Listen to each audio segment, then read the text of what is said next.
The farm is gone next week. Let that sink in for a second. We are not talking about a sale. We are not talking about a negotiation. And we are certainly not talking about Zach or Jeremy finally taking over the legacy. We are talking about bulldozers, demolition crews, and the complete erasure of the big house.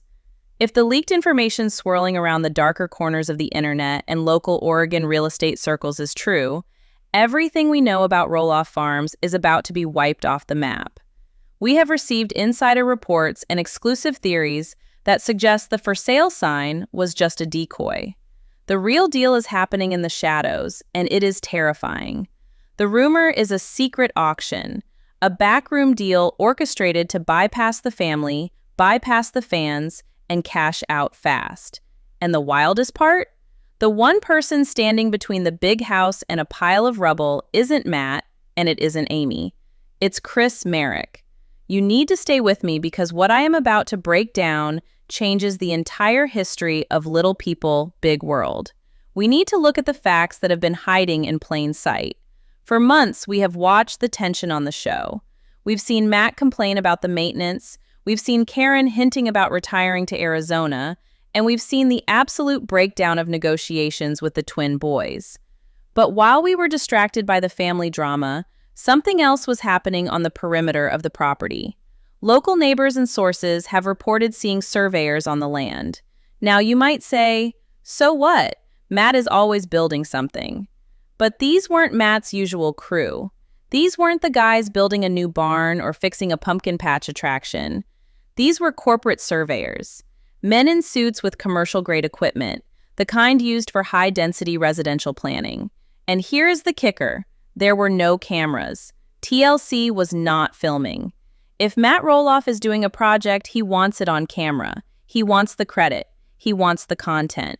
When Matt Roloff does something in silence, it means he doesn't want anyone to know, especially Amy. This brings us to the big house. This structure is iconic. It is the heart of the show. But to a commercial developer, it is a liability. It is a custom-built, quirky, high-maintenance structure that sits on prime real estate. If you are a developer looking to build luxury condos or a high-end gated community, you don't want the big house. You want the dirt underneath it. This is where the secret auction theory gains massive traction. We are hearing whispers of a pocket listing. In the real estate world, a pocket listing is a property that is for sale but isn't listed on the MLS. It's not on Zillow. There is no sign in the yard. It is marketed exclusively to a private list of high net worth investors and developers. It is how you sell a property when you don't want your neighbors, or in this case, your ex-wife and children, to know until the ink is dry. Let's theorize on the motivation here. Why would they do this? Why the secrecy? Connect the dots. Caryn has made it very clear she does not want to live in the big house. She has said it feels like Amy's house. She wants a fresh start. Matt is tired. He is tired of the fighting, tired of the upkeep, and frankly, he seems tired of the emotional baggage attached to that land. If they list it publicly, it becomes a circus. The fans show up, the kids get involved, the media goes crazy. But a secret auction to a developer? That is a quick, clean break. They sign the papers, the developer hands them a check for millions, and the bulldozers show up the next week. Once the house is leveled, the drama is over, and we get the cash. That is the mindset we are looking at here. It is brutal, it is cold, and it makes perfect financial sense if you have zero emotional attachment to the legacy. But they forgot one variable in this equation. They forgot that Amy didn't just marry a random guy. She married Chris Merrick. And what does Chris Merrick do for a living? He is a seasoned real estate agent in the area. He knows the market, he knows the players, and most importantly, he hears the chatter. You can hide a sale from the public, but you cannot hide a massive commercial development deal from other real estate professionals. The rumor mill suggests that Chris started noticing things. Maybe it was a strange look from a colleague. Maybe it was a piece of mail that shouldn't have been left out. Or maybe it was just his gut instinct telling him that Matt was being too quiet. Matt is never quiet unless he is plotting. Amy began sensing it too. We have analyzed recent footage and social media posts, and there is a shift in her energy. She has mentioned feeling unsettled. She has mentioned that Matt has been evasive about the property lines and the future of the tours. Amy knows Matt better than anyone. She knows his tell. When Matt is planning a big surprise, he gets giddy. But when he is hiding something, he gets defensive. And lately, the reports suggest Matt has been incredibly defensive. When asked about the surveyors, the theory is that Matt denied everything. Just checking property lines, Amy. Just standard procedure. But standard procedure doesn't involve commercial zoning experts. Amy smelled a rat, but she didn't have the proof. She didn't have the smoking gun. That is where Chris comes in. Imagine the scene. Chris is at his office, or maybe grabbing coffee with a fellow broker. The topic of the Roloff estate comes up. Not the pumpkin patch, but the development opportunity. The other broker assumes Chris knows. After all, he's married to Amy. He's practically family. The broker slips up. He mentions the flyer. He mentions the date. Are you going to the auction on Friday, Chris? It's going to be a bloodbath for that land. Chris freezes. He realizes at that moment that they have been played. There is no plan to keep the farm in the family. There is no plan to preserve the legacy. The plan is liquidation. This is the turning point. This is the moment the show stops being a reality soap opera and turns into a corporate thriller. Chris realizes he needs evidence. He can't just go to Amy with hearsay. She is already emotional about the farm. If he tells her Matt is selling it to be demolished without proof, it will cause World War III. And if he's wrong, he looks like the bad guy. He needs to see this pocket listing with his own eyes. According to our exclusive theories, Chris uses his network to get his hands on the invite list. And there it is. The flyer that confirms everyone's worst nightmares. Prime development opportunity, Roloff estate, invitation only. The description doesn't talk about the memories. It doesn't talk about the wedding barn or the castle. It talks about acreage. It talks about zoning potential. It talks about clearance for multi-unit residential construction. That is real estate code for condos. That is code for demolition. The auction is scheduled for 3 days from now. 3 days. The clock is ticking. The betrayal here is staggering. If this theory holds true, Caryn and Matt were planning to sign this deal, take the money, and announce it to the family after the fact. Sorry guys, it's done. The new owners take possession on Monday. We're moving to Arizona. It would have been a blindside of epic proportions. It would have robbed the twins of any final chance to reclaim their childhood home. It would have robbed Amy of the peace of mind that her life's work still stood. And it would have robbed us, the viewers, of the farm we have watched for 20 years. But why now? Why the rush? Market analysis might give us a clue. The housing market is fluctuating. Interest rates are up. Maybe Matt feels the window is closing. Maybe he needs a massive infusion of cash to fund the dream house he is building with Caryn. Or maybe, just maybe, this is about control. By selling to a developer who will flatten the place, Matt ensures that no one else wins. If he can't be the king of Roloff Farms, he will make sure there is no kingdom left to rule. It is a scorched earth policy. Chris Merrick is now holding the grenade.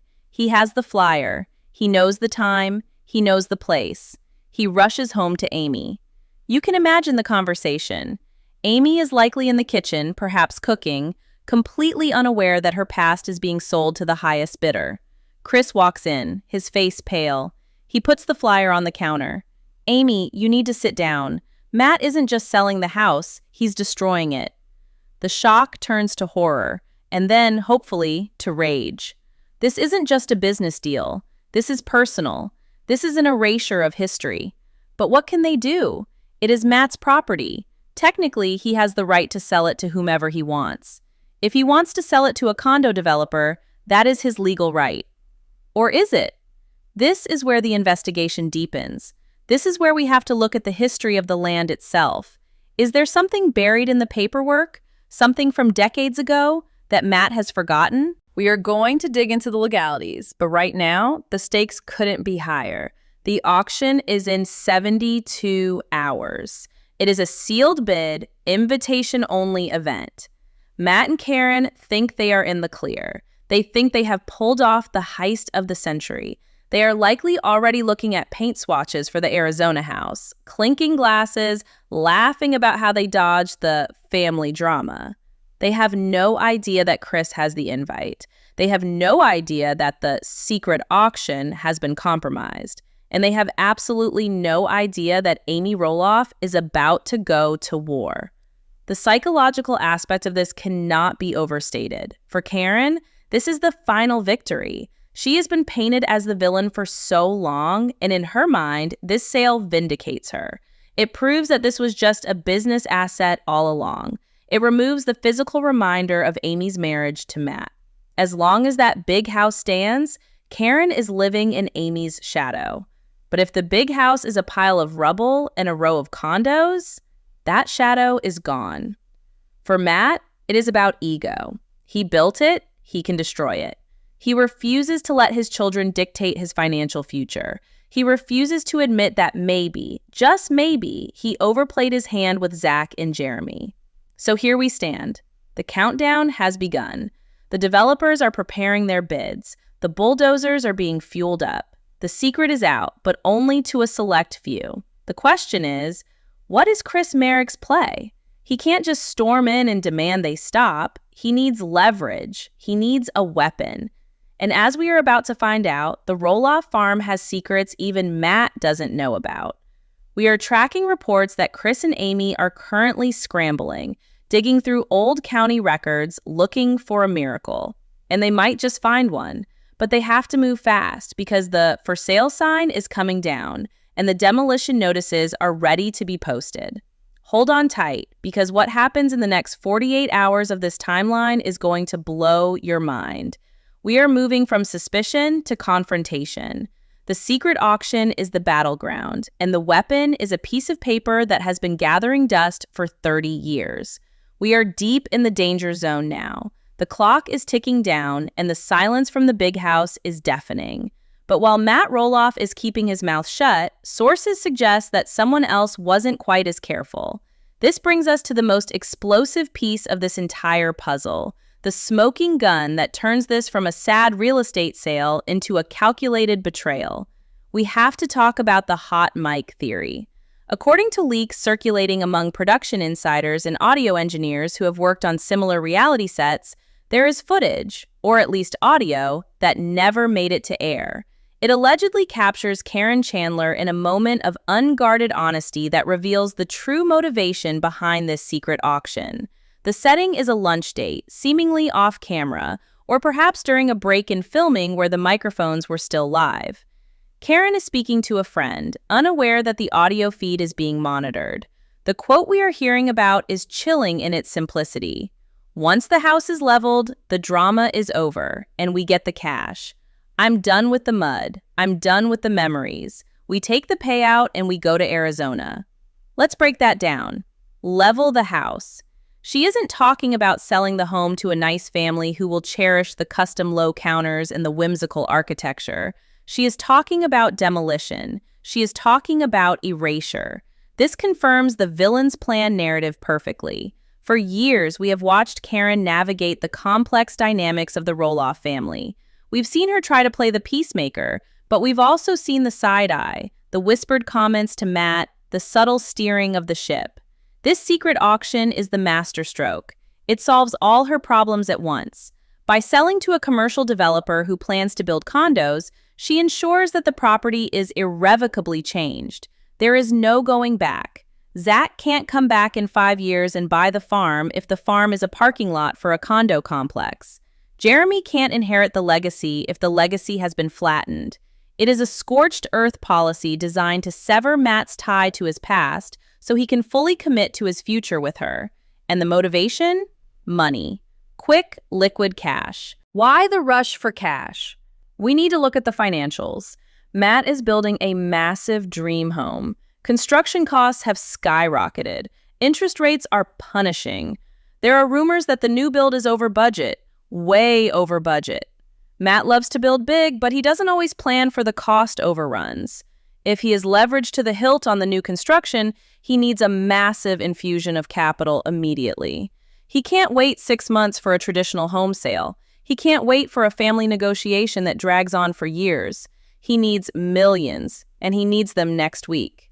A commercial developer paying for land value offers exactly that. A fast closing, a cash offer, and zero inspections of the house because they are just going to tear it down anyway. It is the perfect storm of greed and desperation. But they made a fatal error. They underestimated the power of the pocket listing gossip chain, and they underestimated Chris Merrick. While Matt and Caryn are likely toasting to their future fortune, Chris is currently executing the most high-stakes reconnaissance mission of his career. He has the flyer. He knows the auction is happening at a private luxury hotel conference room in downtown Portland, not at the farm. This is a common tactic for high-value commercial auctions. Keep it neutral, keep it professional, keep it away from prying eyes. Chris knows he can't just walk in there and cause a scene without ammunition. He needs a silver bullet. He needs something that stops the sale dead in its tracks. Screaming, "This is my wife's memories!" doesn't work in a commercial real estate auction. Money talks, liability talks, zoning laws talk. Chris sits Amy down. You can feel the tension in the room. Amy is devastated, tears streaming down her face as the reality sets in that the big house, the place where she raised 4 children, the place where she filmed 20 seasons of television, is days away from destruction. But Chris shifts the energy. He tells her, "Amy, think. Think back to when you bought the land. Think back to the divorce settlement. Was there anything at all, that restricted what could be done with that specific plot?" Amy wipes her eyes. She starts to think. She goes back 30 years. She remembers the early days of the farm, back before it was an empire, back when it was just a fixer-upper and a dream. She remembers the county giving them trouble about the original zoning. She remembers Matt fighting with the Historical Society. And then a light bulb goes off. "The easement," she whispers. We have to dig into the concept of a historical easement or a restrictive covenant. These are legal landmines buried in property deeds. Sometimes, when you buy land that has historical significance or agricultural protection, the county puts a restriction on the deed. It says you can farm it, you can live on it, you can even build a pumpkin patch on it, but you cannot subdivide it into high-density residential units. You cannot build condos. These covenants travel with the land. They don't disappear just because the owner changes. If such a document exists, it is the kryptonite to the developer's plan. If a developer buys that land thinking they can build 50 condos, and then finds out a week later that a restrictive covenant prevents them from building anything other than a single-family farm, they lose millions. The land becomes useless to them. They will pull out of the deal faster than you can blink. But here's the catch. Matt might have forgotten about it. Or worse, Matt might be hoping the developer doesn't notice until it's too late. Matt is a risk taker. He plays fast and loose. He might be banking on the fact that the original paperwork is lost in a basement somewhere. This triggers a frantic search. We are talking about a scene straight out of a thriller. Chris and Amy aren't sleeping. They are tearing apart their own records. They are driving to the Washington County Clerk's office the moment the doors open. They need the original deed from 1990. They need the specific rider that details the land use restrictions. The suspense is unbearable. If they can't find the paper, the farm is gone. If they find it, they have a weapon. The theory suggests that after hours of searching, looking through microfiche and dusty binders, Chris finds it. A faded document signed by Matt and Amy 3 decades ago, granting a specific agricultural easement to the county in exchange for a tax break. It explicitly states, no multi-unit residential development permitted in perpetuity. There it is, the smoking gun. Matt took the tax break back then, forgetting that it would handcuff him 30 years later. He sold his right to build condos for a discount on his property taxes in the 90s. Chris holds the document up. This is it. This is how they stop the bulldozers. But simply having the document isn't enough. They have to present it at the right moment. If they call Matt now, Matt might try to find a loophole before the auction. He might try to bribe the county. He might try to delay. No, they can't tip their hand. They have to deliver this news when it does the most damage. They have to deliver it in front of the buyers. This brings us to the infiltration plan. The auction is invitation only. You need a paddle. You need a bank letter of credit proving you have millions of dollars just to get through the door. Chris doesn't have that kind of liquidity. He can't register as a bidder. He has to get in as something else. Using his network, the theory is that Chris pulls a favor with a fellow broker who is on the list, a commercial broker friend who owes him one. Chris arranges to attend as the broker's consultant. It's a risky move. If security recognizes him, if Matt sees him before the auction starts, they will be thrown out. The night before the auction is grueling. The atmosphere is thick with dread and adrenaline. Amy is reportedly a wreck, oscillating between anger at Matt's betrayal and fear that their plan will fail. She feels foolish for trusting that Matt would ever protect the legacy. She realizes that to Matt, the farm is just an asset on a balance sheet. To Caryn, it's an obstacle to be removed. Amy is the only one who sees it as a home. And Chris? Chris is the soldier. He is focused. He is reviewing the legal language, rehearsing what he is going to say. He knows he only gets one shot. If he stammers, if he gets the legal jargon wrong, the auctioneer might ignore him. He has to be authoritative. He has to command the room. Meanwhile, on the other side of town, we imagine Matt and Caryn. The contrast is sickening. They are likely calm, confident. Caryn is probably packing boxes, mentally already in Arizona. They believe the secret auction is watertight. They believe the NDA keeps the family out. They believe the pocket listing keeps the public out.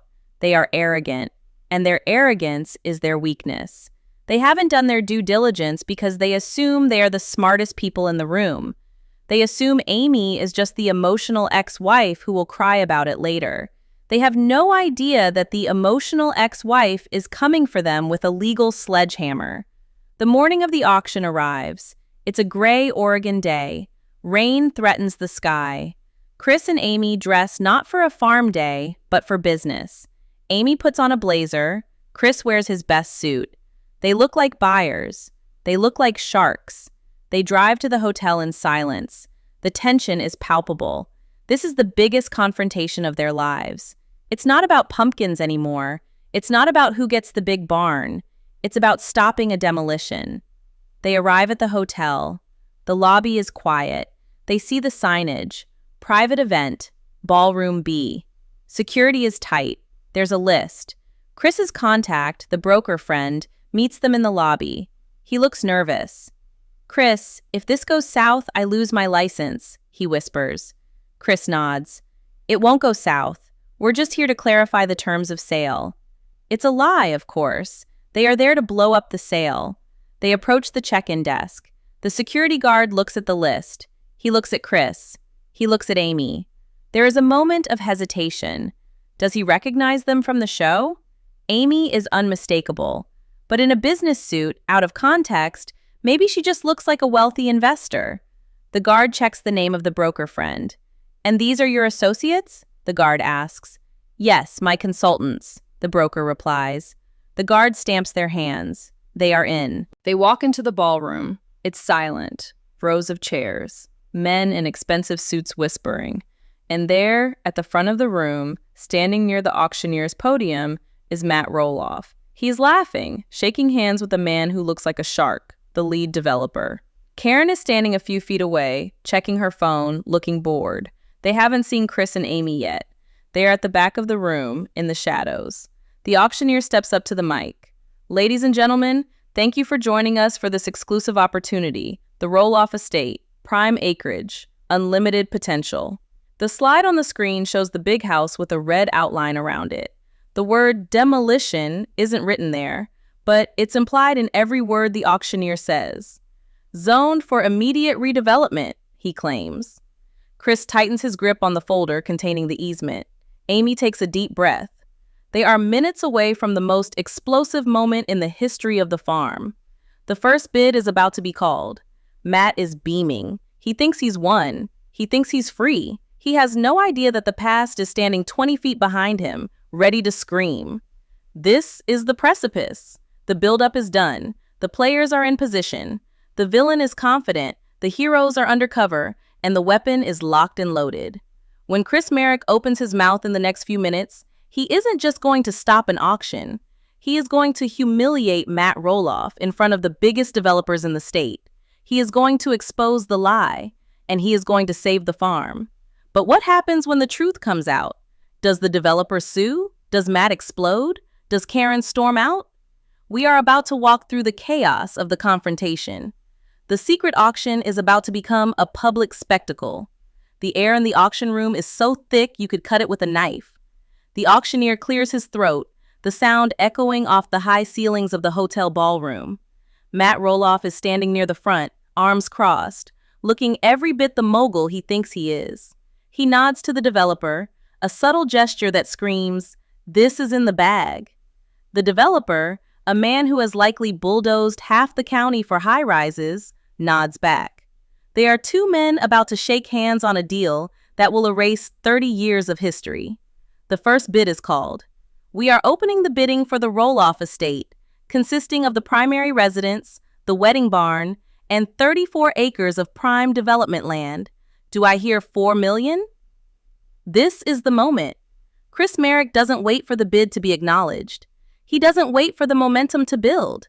He stands up. He doesn't shout. He doesn't make a scene. He projects his voice with the calm, terrifying authority of a man who knows exactly what he is holding in his hand. Point of clarification on the parcel, please. The room freezes. In a high-stakes auction, interruptions are rare.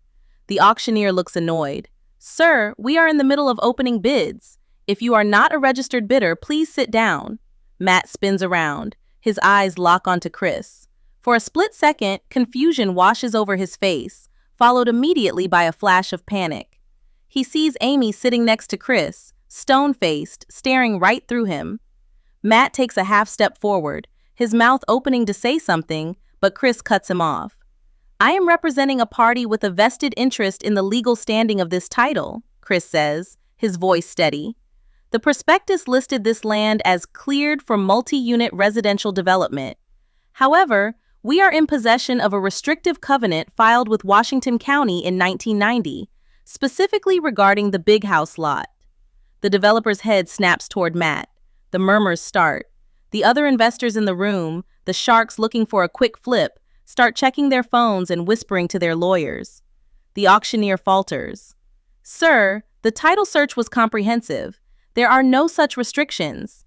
With all due respect, Chris counters, walking toward the podium and placing the faded document on the auctioneer's table, you might want to check page 4 of the original agricultural tax deferment agreement. It clearly states a perpetual historical and agricultural easement. No subdivision, no condos, no demolition for commercial use. This land is farm use only, forever. The silence that follows is absolute. You can hear a pin drop. The developer, the man ready to write a check for millions, walks over to the table. He picks up the paper. He reads it. He looks at Matt. The look he gives Matt Roloff isn't friendly. It's the look of a man who realizes he almost bought a lemon. He realizes he almost bought a piece of land he can't build on. Matt, the developer says, his voice low but audible to the entire room, is this true? Did you know about this? Matt is stammering now. The arrogant mogul facade cracks instantly. Now hold on, that's old paperwork. We have lawyers working on that. It's just a technicality. We can get a variance. We can rezone. You can't rezone a perpetual easement, Matt, Amy says for the first time. Her voice is shaking, but it's loud. You signed it. I signed it. It was to save the farm then, and it's saving the farm now. The developer drops the paper back on the table. He turns to the auctioneer. I'm out. 2 words. That is all it takes. I'm out, says the man in the back. Me too, says another. Like dominoes falling, the entire room evaporates. These are business people. They don't want a legal battle. They don't want a property they can't develop. They wanted an easy kill. And Chris Merrick just turned it into a nightmare. The auctioneer taps his gavel, but not to sell the land. Ladies and gentlemen, due to unforeseen legal discrepancies regarding the zoning, we are suspending the auction of the Roloff estate indefinitely. The sound of that gavel hitting the wood is the sound of victory. It is the sound of the big house staying exactly where it is. The developers file out, shaking their heads, leaving Matt standing there humiliated, holding the bag. Caryn, who had been watching from the sidelines, looked furious. But interestingly, insiders report she wasn't looking at Amy with anger, she was looking at Matt. She was promised a done deal. She was promised a quick cash out. Instead, she just watched her retirement plan evaporate because Matt didn't do his homework. The confrontation in the parking lot afterwards is the stuff of legend. Witnesses describe Matt trying to corner Amy, trying to bluster his way out of it, accusing her of sabotage. "You just cost us millions, Amy. You just ruined the family's financial future." But Amy didn't take the bait. According to reports, she simply looked at him and said, "I didn't cost you anything, Matt. I just stopped you from selling something that wasn't yours to destroy." Chris Merrick, the hero of the hour, guided Amy to the car. They didn't stay to fight. They didn't stay to gloat. They did what they came to do. They saved the legacy. So, where does this leave us? The dust has settled, but the war is far from over. The secret auction was a bust. The developer has pulled out, and rumors are circulating that he might even be considering legal action against Matt for misrepresentation of the property. Matt is now stuck with a property he doesn't want, a massive farmhouse he refuses to maintain, and a reputation in the local real estate market that is in tatters.